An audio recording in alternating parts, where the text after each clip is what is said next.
At ngayong paparating naman ang tag-ulan, nais kong ipaalam sa inyo na patuloy pong naghahanda ang inyong pamahalaan para sa anumang maaring mangyari.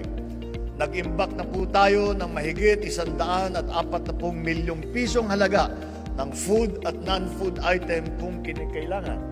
Kasama na rin po rito ang 5 milyong pisong standby fund para magamit sa inyong rehiyon.